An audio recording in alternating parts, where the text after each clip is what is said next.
നമസ്കാരം എല്ലാ മലയാളി വാർത്താ പ്രേക്ഷകർക്കും ഒരിക്കൽ കൂടി സ്വാഗതം. കഴിഞ്ഞ ദിവസം നമ്മൾ ഏവരും വളരെ നടുക്കത്തോടെ അറിഞ്ഞ ഒരു നിലപാട് മാറ്റം, അതായത് ശബരിമല യുവതീ പ്രവേശനത്തിൽ യു-ടേൺ അടിച്ചിരിക്കുകയാണ് സർക്കാർ. നമുക്കറിയാം, ആദ്യം അവർ സ്വീകരിച്ച നിലപാട് യുവതീ പ്രവേശനം അനുവദിച്ചുകൊണ്ട് അതിന് പിന്നാലുണ്ടായ വലിയ വിവാദങ്ങൾ. ഇപ്പോൾ കോടതിയിൽ സത്യവാങ്മൂലത്തിൽ പറയുന്നു ആചാരം സംരക്ഷിക്കണമെന്ന്. അപ്പോൾ ഇപ്പോൾ പെട്ടെന്നുള്ള ഈ യു-ടേൺ അടി, പെട്ടെന്നുള്ള നിലപാട് മാറ്റം, അത് തിരഞ്ഞെടുപ്പ് മുന്നിൽ കണ്ടുകൊണ്ടുള്ളതാണോ അതോ മുൻകാല അനുഭവങ്ങളിൽ നിന്നെടുത്ത തീരുമാനമാണോ? എന്താണ് രാജേന്ദ്രൻ സാർ അങ്ങയുടെ ഒരു വിലയിരുത്തൽ? അത് പറയുന്നതിന് മുമ്പ് ഇതുവരെ ആരും വെളിപ്പെടുത്താത്ത ഒരു പരമരഹസ്യം ഞാൻ പറയാം. എന്തു വില കൊടുത്തും, അതിനാണ് ഊണ്, എന്തു വില കൊടുത്തും ഒരു 2.5 വർഷമെങ്കിലും കൂടി അധികാരത്തിലിരിക്കണമെന്നുള്ള അതിമോഹത്തിലാണ് പിണറായി വിജയൻ. പാർട്ടിയല്ല, പിണറായി വിജയൻ. അതുകൊണ്ടൊക്കെയാണ് ഈ സച്ചിദാനന്ദൻ പറഞ്ഞത് 3ാം ഊഴം എന്നുള്ളതിനേക്കാൾ നല്ലത് ജനങ്ങൾക്കിടയിൽ പ്രവർത്തിക്കുന്നതാണ് എന്ന് പറഞ്ഞു. പക്ഷെ പിണറായി വിജയൻ തീരുമാനിച്ചിരിക്കുന്നത്, ഉറച്ച തീരുമാനമെടുത്തിരിക്കുന്നത്, ഒരു 2.5 വർഷം കൂടി കേരളം ഭരിക്കും. കേരളം 2.5, അതിന് വ്യക്തമായ കാരണങ്ങളുണ്ട്, അതെല്ലാം ഒന്നും ഞാൻ പറയുന്നില്ല. അത് വളരെ വളരെ രഹസ്യമായും ഗോപ്യമായും വെച്ചിരിക്കുന്ന കാര്യങ്ങളാണ്. 2.5 വർഷം കൂടി ഭരിക്കണം എന്നുള്ളൊരു പിടിവാശി.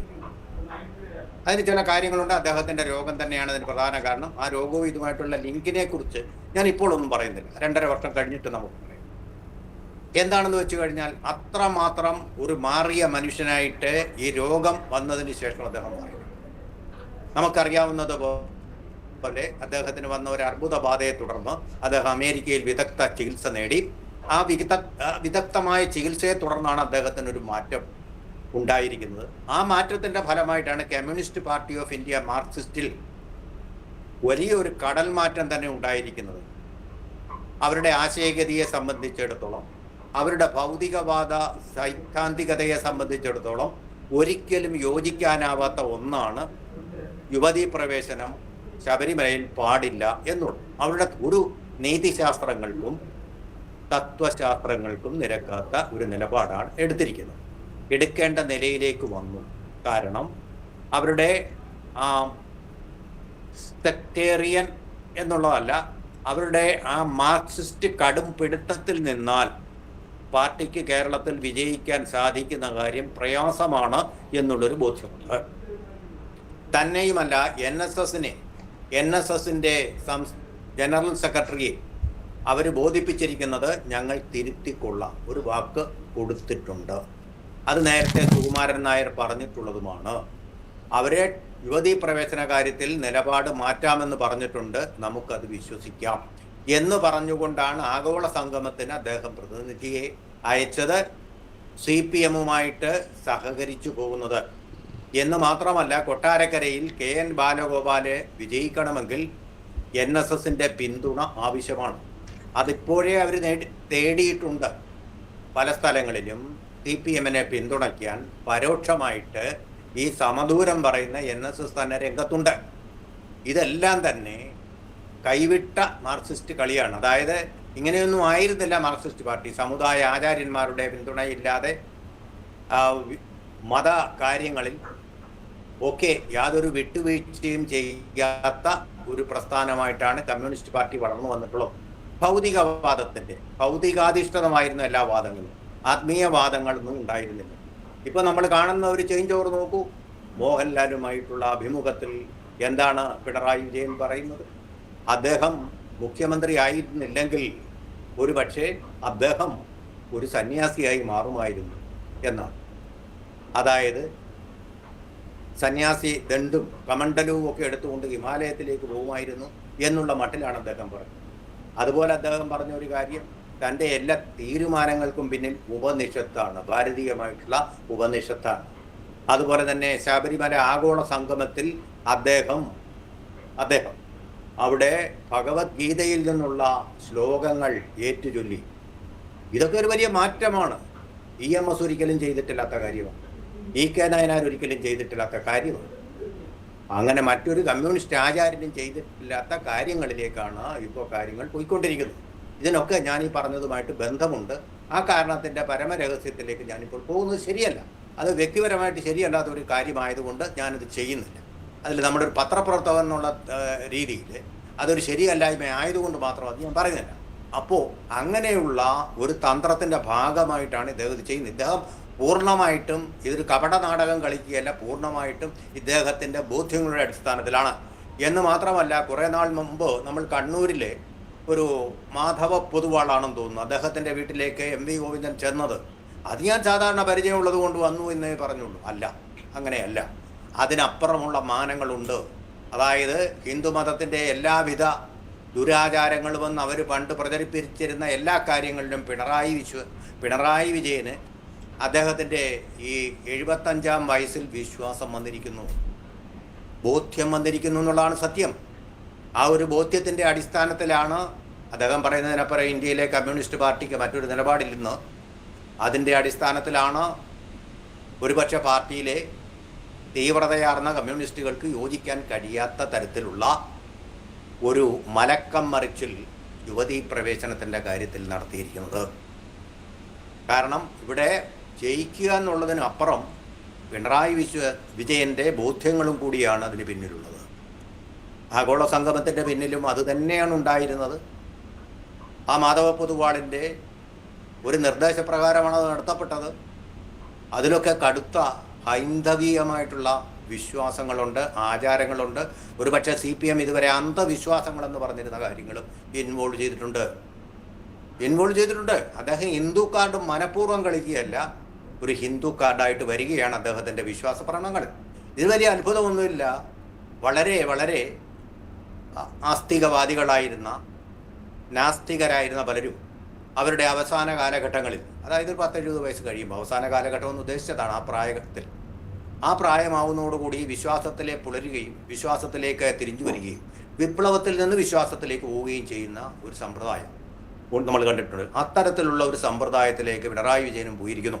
അതുകൊണ്ട് തന്നെയാണ് വിശ്വാസിയായ രജനീഷിൻ്റെ പോലും ആരാധകനായിട്ടുള്ള മോഹൻലാലിനെ അഭിമുഖത്തിനായിട്ട് ഈ കമ്മ്യൂണിസ്റ്റ് തിയറിയുടെ ഇരുമ്പ് മുഷ്ടിക്കാരനായ പിണറായി വിജയൻ തിരഞ്ഞെടുത്തതും. ഇതെല്ലാം പരസ്പരം ബന്ധപ്പെട്ടിരിക്കുന്നു. There is A method in the madness എന്ന് ഷേക്സ്പിയർ പറഞ്ഞതുപോലെ ഇതൊരു ഭ്രാന്തല്ല, ഇത് വളരെ സുഘടിതമായിട്ടുള്ള ഒരു നിലപാടാണ് ഇപ്പോൾ അദ്ദേഹം കൈക്കൊണ്ടിരിക്കുന്നത്. എന്ന് പറഞ്ഞാൽ അദ്ദേഹം കോംപ്രമൈസ് ചെയ്തിരിക്കുന്നു. അടിയുറച്ച ഒരു കമ്മ്യൂണിസ്റ്റ് ഒരിക്കലും ചെയ്യാത്തതുപോലെ ഇവിടെ ഒരു കോംപ്രമൈസ് വന്നിരിക്കുന്നു. കോംപ്രമൈസ് എന്ന് പറഞ്ഞാൽ ഒരു വിട്ടുവീഴ്ച വന്നിരിക്കുന്നു. ആ വിട്ടുവീഴ്ചയുടെ ഫലം കൂടിയാണ് യുവതീ പ്രവേശനത്തിലെ ഈ മലക്കം മറിച്ച്. അല്ലാതെ ബുദ്ധിയില്ലാത്ത ആളൊന്നുമല്ല പിണറായി വിജയൻ. നല്ല കൗശലമുള്ള അദ്ദേഹം ശരിക്കും ഒരു ബുദ്ധി കൂർമ്മയുള്ള വ്യക്തിയാണ്. കൂർമ്മ ബുദ്ധി എന്ന് ഞാൻ പറയില്ല, കാരണം കൂർമ്മ ബുദ്ധി എന്ന് പറഞ്ഞാൽ ആമയുടെ ബുദ്ധി എന്നാണ് അതിനർത്ഥം. പലരും അത് പ്രയോഗിക്കുന്നുണ്ടല്ലോ. ബുദ്ധി കൂർമ്മ എന്നാണ് ശരിയായ വാക്ക്. അത് തന്നെ ഞാൻ പ്രയോഗിക്കുന്നത്. വളരെ ബുദ്ധി കൂർമ്മയുള്ള ആളാണ്. പക്ഷേ അദ്ദേഹത്തിൻ്റെ വിശ്വാസങ്ങളിൽ വലിയൊരു കടൽമാറ്റം സംഭവിച്ചിരിക്കുന്നു. പാരഡൈം ഷിഫ്റ്റ് എന്ന് പറയും ഇംഗ്ലീഷിൽ. ആ വിശ്വാസങ്ങളുടെ അടിസ്ഥാനത്തിലാണ് ഈ ഒരു തിരുത്തൽ. ആ തിരുത്തൽ ഈ 75 വയസ്സ് കഴിഞ്ഞ ഘട്ടത്തിൽ അദ്ദേഹത്തിൻ്റെ മനസ്സ് അതിന് പാകപ്പെട്ടിരിക്കുന്നു. ആ മനോനില ആ രീതിയിൽ പരുവപ്പെട്ടിരിക്കുന്നതാണ്. അല്ലെങ്കിൽ സന്നദ്ധമാവുകയില്ല. അദ്ദേഹം ഉറച്ച നിലപാടിൽ തന്നെ നിൽക്കും. ആ ഉറച്ച നിലപാടിനെ അനുകൂലിക്കാനുള്ള മാസ് ബേസ് ഇപ്പോഴും അദ്ദേഹത്തിനുണ്ട്, കമ്മ്യൂണിസ്റ്റ് പാർട്ടിക്കുമുണ്ട്. അതിനാണല്ലോ അന്ന് നമ്മളൊന്ന് കണ്ടതല്ലേ, നവോത്ഥാന മതിൽ, അതുപോലെ വനിതാ മതിൽ, ഇതിലൊക്കെ എത്രയോ പേരാണ് പങ്കെടുത്തത്. അങ്ങനെ സംഘടിപ്പിക്കാനും അവരുടെ പിന്തുണ നേടാനും നല്ലൊരു വിഭാഗം ആൾക്കാരുണ്ട്. തന്നെയല്ല, അദ്ദേഹം നിലപാട് മാറ്റിയതിനെ അനുകൂലിക്കാതിരിക്കുന്ന, എതിർക്കുന്ന ധാരാളം പേരുണ്ട്. ഉദാഹരണം പുന്നല ശ്രീകുമാർ. ആ എതിർപ്പിനെയൊക്കെ അതിജീവിച്ചുകൊണ്ട് അദ്ദേഹത്തിൻ്റെ ബോധ്യങ്ങളിൽ വന്ന മാറ്റത്തിൻ്റെ അടിസ്ഥാനത്തിലാണ് ഗവൺമെൻറ് ഈ തീരുമാനമെടുത്തത്. അത് ശ്രദ്ധിക്കണം. ഗവൺമെൻറ്റാണ് തീരുമാനമെടുത്തത്, പാർട്ടി തീരുമാനമെടുത്തിട്ടില്ല. ദേവസ്വം ബോർഡ് തീരുമാനമെടുത്തിട്ടുണ്ട്, ശരി തന്നെ. പക്ഷെ പാർട്ടി പറയുന്നത് ഗവൺമെൻറ്റിനെ ആലോചിച്ച് വേണ്ടത് ചെയ്യാമെന്ന് പറഞ്ഞ് അവർ ഒഴിയുകയാണ് ചെയ്തത്. എതിർക്കാൻ പോയിട്ടില്ല എന്നുള്ളത് മറ്റൊരു വസ്തുത. അപ്പോൾ ഇക്കാര്യത്തിൽ പാർട്ടിയുടെ നിലപാടെന്ന് പറയുന്നത് കമ്മ്യൂണിസ്റ്റ് പാർട്ടിയുടെ നിലപാടാണ്. അവിടെ ആർക്കും പ്രവേശനം അനുവദിക്കണം എന്നുള്ള നിലപാടാണ് അവിടെ. ഏതെങ്കിലും ഒരു കാര്യത്തിൻ്റെ പേരിൽ സ്ത്രീകൾക്ക് അവിടെ പ്രവേശനം അനുവദിക്കാതിരുന്നുകൂടാ. അവരെ സംബന്ധിച്ചിടത്തോളം ഭൗതികവാദമാണ്.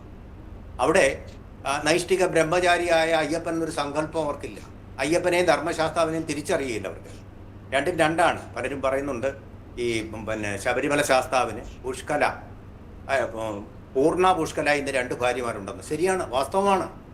2 ഭാര്യമാരുണ്ട്. ഞാൻ കണ്ടിട്ടുണ്ട്. പന്തളത്ത് കൊട്ടാരത്തിൽ ആരെയും അനുവദിക്കാത്ത സ്ഥലത്ത് പോയിട്ട് ഈ പൂർണ്ണ പുഷ്കലമാരുടെ ചിത്രങ്ങൾ ഞാൻ കണ്ടിട്ടുണ്ട്.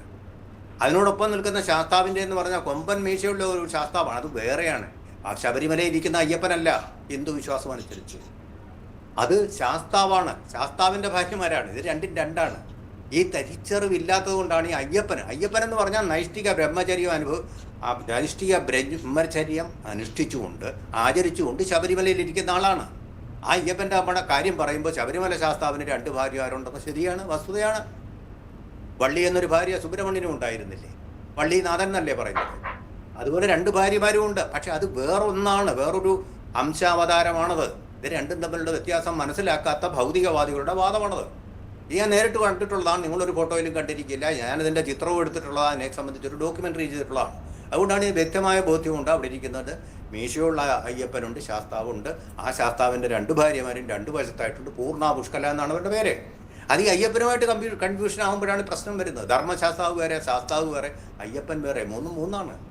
3 ഭൗതിക ജീവിതം, 3 തലങ്ങളിലുള്ള ആത്മീയ തലത്തിലുള്ള ദേവതകളാണ് അത്. ആ വ്യത്യാസം മനസ്സിലാക്കാതെ പറയുന്നത്. അപ്പോൾ ഇവിടെ ഞാൻ പറയുന്നത് ഈ മലക്കം മറിച്ചിൽ എന്ന് പറയുന്നത് പൂർണ്ണമായിട്ടും പിണറായി വിജയൻ്റെ ബോധ്യങ്ങളുടെ അടിസ്ഥാനത്തിൽ ഉണ്ടായിട്ടുള്ള ഒരു കാര്യമാണ്. പലരും തിരിച്ചറിയാത്ത ഒരു കാര്യമാണ്. ഇത് വോട്ട് കിട്ടാൻ വേണ്ടിയുള്ള മലക്കം മറിച്ചിലാണെന്നാണ് പറയുന്നത്. അങ്ങനെയല്ല. അദ്ദേഹത്തിൽ ഒരു വിശ്വാസ മാറ്റം സംഭവിച്ചിരിക്കുന്നു അവസാന കാലത്തെന്നുള്ളതാണ് അതിൻ്റെ യഥാർത്ഥ വസ്തുത. ഒരുപക്ഷെ എം മുകുന്ദൻ ഗുരുവായൂർ ക്ഷേത്രത്തിൽ പോയി തൊഴുന്നത് പോലെ പരസ്യമായിട്ട് അദ്ദേഹം പോയി തൊഴുതില്ലെങ്കിലും അദ്ദേഹത്തിൻ്റെ വിശ്വാസ പ്രമാണങ്ങളിൽ ഈ ഡോക്ടർമാർ പറഞ്ഞ കാര്യങ്ങളിൽ ഒരു വിശ്വാസമില്ലായ്മയും ദൈവത്തിൽ അദ്ദേഹത്തിനൊരു വിശ്വാസവും വന്നിരിക്കുന്നു എന്നുള്ള ഒരു മാറ്റം. അതിപ്പോൾ ആരും നമുക്ക് പ്രത്യക്ഷമായിട്ട് കാണാൻ പറ്റുന്നതല്ല. അങ്ങനെ ഒരു മാറ്റം അദ്ദേഹത്തിൽ സംഭവിച്ചിരിക്കുന്നു എന്നുള്ളതാണ് അതിൻ്റെ സത്യാവസ്ഥ. ഇത് അദ്ദേഹം ഒരു പക്ഷേ അംഗീകരിച്ചില്ലെങ്കിലും അങ്ങനെ ഒരു മാറ്റത്തിന് ഈ രോഗത്തെ തുടർന്ന് രോഗം വന്ന് വരുമ്പോഴും അവസാന കാലത്തും എല്ലാവരും ദൈവമേ എന്ന് വിളിക്കാറുണ്ടല്ലോ, അതുപോലൊരു മാറ്റം അദ്ദേഹത്തിന് സംഭവിച്ചിരിക്കുന്നതായിട്ടാണ് എനിക്ക് വളരെ ഡീപ്പ് ത്രോട്ടായിട്ടുള്ള കേന്ദ്രങ്ങളിൽ നിന്ന് കിട്ടിയിരിക്കുന്ന വിവരം. ആ വിവരമാണ് ഞാൻ നിങ്ങളോട് വെളിപ്പെടുത്തുന്നത്. ഇപ്പോൾ ഈ യുവതീ പ്രവേശനം ആ ഒരു വിധി വന്ന സമയത്ത് ശബരിമലയിൽ പ്രവേശിക്കണമെന്ന ആഗ്രഹവുമായി വന്ന കുറച്ച് സ്ത്രീകളുണ്ടല്ലോ. അതിൽ പ്രധാനപ്പെട്ട ബിന്ദു അമ്മിണി, രഹ്ന ഫാത്തിമ തുടങ്ങിയവർ. അപ്പോൾ ഈ സ്ത്രീകൾക്ക്, അതായത് ശബരിമലയിൽ തങ്ങൾക്ക് അയ്യനെ കാണാൻ കയറണം എന്ന ആഗ്രഹവുമായി വന്ന സ്ത്രീകൾക്കൊരു തിരിച്ചടിയല്ലേ ഇപ്പോൾ സർക്കാരിൻ്റെ ഒരു നിലപാട് മാറ്റം? തീർച്ചയായിട്ടും അത് അവർ വിശ്വാസമില്ലാത്ത ആൾക്കാർ തന്നെയാണ്. അവിടെ വന്ന ഒരു അട്ടിമറി ഉണ്ടാക്കണം, ഒരു അലമ്പുണ്ടാക്കണമെന്നുള്ളതേ ഉണ്ടായിരുന്നുള്ളൂ അവരുടെ ഉദ്ദേശം. അതിലവർ വിജയിച്ചു കഴിഞ്ഞു. അപ്പോൾ അവർക്ക് അതിലൊന്നുമില്ല. അവർ ശബരിമല ശാസ്താവിനെ കാണാനോ അയ്യപ്പനെ കാണാനോ യാതൊരു ഭക്തിയുള്ള ആൾക്കാരല്ല. അവിടെ ഒരു അട്ടിമറി നടത്തണം, അത് കുളമാക്കണം, എല്ലാ വിശ്വാസങ്ങളെയും ഇങ്ങനെ തകർക്കണം നമുക്കത് വിശ്വസിക്കുന്ന ഒരു തരത്തിൽപ്പെട്ട ഒരു അനാർക്കിയുടെ ആൾക്കാരാണ്. അതുകൊണ്ടാണ് അവർ കുടിക്കാതെയും പോലീസിൻ്റെ യൂണിഫോം ഇട്ട്, പോലീസിൻ്റെ വിയർപ്പ് നാറുന്ന യൂണിഫോം ഇട്ടുകൊണ്ട് പോകാൻ തയ്യാറായത്. അപ്പോൾ തന്നെ അവരുടെ ശുദ്ധി നഷ്ടപ്പെടുകയാണ് അവിടെ ചെയ്യുന്നത്. അവരെ കുടക്കീഴി കൊണ്ടുപോയി പോലീസ് പിണറായി വിജയൻ്റെ ആജ്ഞ അനുസരിച്ചോ അല്ലെങ്കിൽ അനുജ്ഞ അനുസരിച്ചോ അവരെ കമൗഫ്ലാഷ് ചെയ്ത് പോലീസിൻ്റെ യൂണിഫോമിൽ കൊണ്ടുപോയി എന്ന് പറയുമ്പോൾ അവർ തീരെ വിശ്വാസികളല്ല, അവിടെ പോകാൻ യോഗ്യരയല്ല. കാരണം വൃത്തിയായിട്ട് വേണം, കുളിച്ച് വെടിപ്പായിട്ട് വേണം അമ്പലങ്ങളിൽ ഏതമ്പലത്തിലും പോകാനെന്നാണ്. ആ വൃത്തിയും വെടുപ്പും ഒക്കെ അടഞ്ഞ് ഈ പോലീസുകാരെന്ന് പറയുന്നത് അവർ കുളിച്ചാണോ എന്ന് ആർക്കറിയാം? അവരുടെ അശുദ്ധിയും കൂടെ സ്വയം സ്പർശിച്ച് സ്വന്തമാക്കിക്കൊണ്ട് അവിടെ പോകുന്ന ആൾക്കാർക്ക് യാതൊരു വിശ്വാസമുള്ളവരല്ല. അത് അട്ടിമറിക്കണം, ഇനി വിപ്ലവം കാണിച്ചു കൊടുക്കണം, അയ്യപ്പ ഭക്തന്മാരെയൊക്കെ ഒന്ന് ആക്കണമെന്ന് വിചാരിച്ച് പോയത്. അവരുടെ ലക്ഷ്യം നടന്നതുമില്ല. അയ്യപ്പ ശരണം വിളികളോട് കൂടി തന്നെ താഴേക്ക് ഇറങ്ങി വന്ന ഭക്തൻ ലക്ഷങ്ങൾ കേരളത്തിൽ നിന്നുള്ളവരല്ല, പുറത്തു നിന്നുള്ളവരാണ് കൂടുതലും. അവരുടെ ആരവങ്ങൾക്കിടയിൽ, അവരുടെ ശക്തി പ്രവാഹത്തിനിടയിൽ അവർക്ക് പിന്തിരിഞ്ഞ് പേടിച്ചോടേണ്ടി വന്നു. ഒരു പോലീസിൻ്റെ സംരക്ഷണം കൊണ്ട് അവർക്കൊരു രക്ഷയുണ്ടായില്ല എന്നുള്ളതാണ്. അങ്ങനെ ഉള്ള ഒരു അമാനുഷികമായ ഒരു ശക്തിയിലുള്ള ഒരു വിശ്വാസമാണ് നമ്മുടെ മുഖ്യമന്ത്രിക്ക് വന്നിട്ടുള്ളത്. ആ അമാനുഷികമായ ഒരു ശക്തിയാണത്. അത് എന്തെങ്കിലും ഒരു കയ്യേറ്റം നടന്നിട്ടില്ല, അക്രമം നടന്നിട്ടില്ല, പക്ഷേ പിന്തിരിയേണ്ടി വന്നു, ജനസമ്മർദ്ദം കൊണ്ട് പിന്തിരിയേണ്ടി വന്നു എന്നുള്ളതാണ്. അത്തരം ഒരു സമ്മർദ്ദം കൊണ്ടാണ് ഇപ്പോൾ പിണറായി വിജയനും ഇവിടെ മലക്കം മറിഞ്ഞിരിക്കുന്നത്. ഇവിടെ മറിഞ്ഞിരിക്കുന്നത് മുഖ്യമന്ത്രി തന്നെയാണ്, പാർട്ടിയല്ല എന്നുള്ളത് പ്രത്യേകം പ്രസ്താവ്യവുമാണ്. അങ്ങനെ ഒരു വലിയ മാറ്റത്തിന് വിധേയനായിരിക്കുന്നു എന്നാണ് ഇതിനർത്ഥം. അല്ലാതെ മറ്റൊന്നുമല്ല. വിശ്വാസങ്ങളിൽ ഉണ്ടായിട്ടുള്ള തീവ്രമായ മാറ്റം അതാണ് ഇവിടെ സംഭവിച്ചിരിക്കുന്നത്. അതുപോലെ തന്നെ ഉത്കടമായ ആഗ്രഹം 2.5 വർഷം കൂടിയെങ്കിലും മുഖ്യമന്ത്രി പദത്തിൽ ഇരിക്കണമെന്നുള്ള ആഗ്രഹവും ചേർന്ന ഒരു കോമ്പിനേഷൻ്റെ ഫലമായിട്ടാണ് ഈ മലക്കം മറിച്ചിൽ പരസ്യമായിട്ട് തന്നെ പ്രകടിപ്പിച്ചിരിക്കുന്നത്. അവിടെ നിന്നൊരു ഒന്നുമല്ലാത്ത ഒരു നിലപാട് സ്വീകരിക്കാനൊക്കെ വളരെ വൈദഗ്ധ്യമുള്ളതാണ് നമ്മുടെ ഗവൺമെൻറ്റും ഒക്കെ. രണ്ട് പക്ഷത്ത് നിൽക്കാതെ ഒരു നിലപാട് എന്നുള്ളത് അങ്ങനെ ഇവിടെ സ്പഷ്ടമായിട്ട് പറഞ്ഞിരിക്കും. NSS പറയുന്നതിനേക്കാളും SNDP യൂണിയൻ പറയുന്നതിനേക്കാളും ശക്തമായിട്ട് ഇവിടെ ഗവൺമെൻറ് തന്നെ യുവതീ പ്രവേശനം വേണ്ട എന്ന് അസന്ദിഗ്ധമായിട്ട് പറഞ്ഞുകൊണ്ട് അവർ സ്വയം തിരുത്തിയിരിക്കുകയാണ് ഇവിടെ. അപ്പോൾ എന്തായാലും ഈ യുവതീ പ്രവേശനം അത് അനുവദിച്ച സർക്കാരിൽ നിന്ന് ഒരുപാട് ഭക്തർ അകന്നു പോയിരുന്നു. അപ്പോൾ ഈ യൂട്യൂബ് അടിയിലൂടെ ആ അകന്നു പോയവരൊക്കെ തിരിച്ചു വന്നു എന്ന് നമുക്ക് കാത്തിരുന്ന് കാണാം അല്ലേ? അതെ, തീർച്ചയായിട്ടും കാത്തിരിക്കാം. വളരെയധികം പിണറായി വിജയിക്കുമോ എന്നുള്ളത് ആദ്യം നമുക്ക് നോക്കാം. ഇനി വീണ്ടും ഒരു തവണ കൂടി വരുമോ എന്നുള്ളത് നമുക്ക് കാത്തിരിക്കാം, നോക്കാം. വളരെയധികം നന്ദി സാർ.